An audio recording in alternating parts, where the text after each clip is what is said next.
With the fact that the next saga is rumored to be a mutant saga coming out after Secret Wars, with Secret Wars doing a soft reboot, this will mean we will be getting a new recast of mutant characters like Wolverine, a new Cyclops, a new Storm, as well as a new Magneto, which is the character I'm going to be focusing on today and trying to figure out how he will be introduced in the modern day in the MCU. So with this is all hypothetical, none of this is likely to be happening, but if you do want to click off this video, I get it if you don't want any ideas or spoilers for what might be happening, but I just thought it was an interesting idea. I thought I would share it with you guys. So starting off with the introduction of the character, it's hard to figure out Eric Lynch's origin because it's so closely tied to the Holocaust. It is an enticing point of his life that starts out his hatred towards humanity, and it shows Magneto at a young age what humanity can do to a group of individuals that they say different, unfit to walk among them. But how is this going to be possible if the MCU will be taking place in present day? Magneto would have to be around 90 years old to do his origin properly. So let's try and figure out what they could do as an option instead of this, and I think one option could be time travel logic. He gets sent from Holocaust to present day, or like the 60s to present day, and whilst this would solve our problem, it is a cop-out answer. It really just takes Magneto out of all the enticing history events that he could be a part of, and it just is really boring of an idea, and I just really hate it so much. Another option would be the mutants just age slower due to something in their genes. This could work out because it would allow flashbacks in movies and TV shows to take place in the past with the same actors, but I think this is a cop-out. It solves our problem, sure, but it feels like an easy way out instead of making a much more creative solution and adding something interesting to the story. And besides, it's already something that they did with the Fox X-Men movies. It wasn't like they didn't have a plan from the start, right?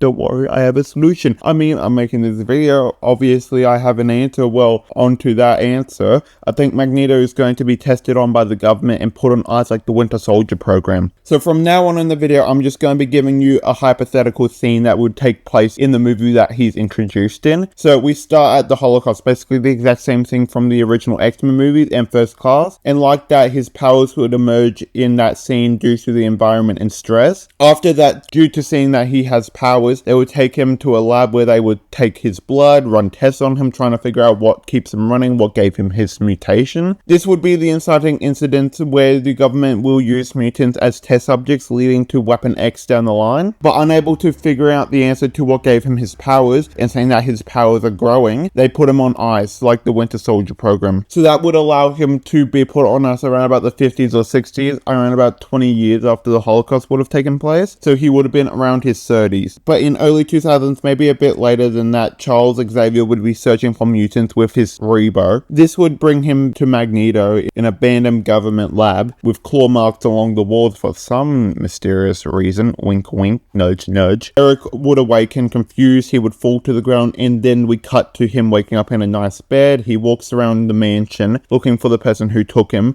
with 3 levitating metal balls that he has above his hands, ready to fire them at any moment. He would find Charles. Charles would talk to Eric using his first name, using his numbers that he has on his arm. Magneto being threatened, he yells at him, but Charles explains a bit more about what's happening. Then a year or two later in this timeline, they would be having their annual chess games, but whilst they debate on how best to help humanity, the TV cuts to a broadcast of a mutant making trouble that leads to a fight. And Magneto, realizing Charles will never change, he leaves him, vowing that he would always consider him a friend, but if he ever gets in the way, he would take care of him in whatever way that he sees fit. I guess that is it. Thank you for watching this video, and if you enjoyed, please check out any other videos I have on this channel, and if you have anything to add, comment down below. And as always, this is Movie Nerd signing off.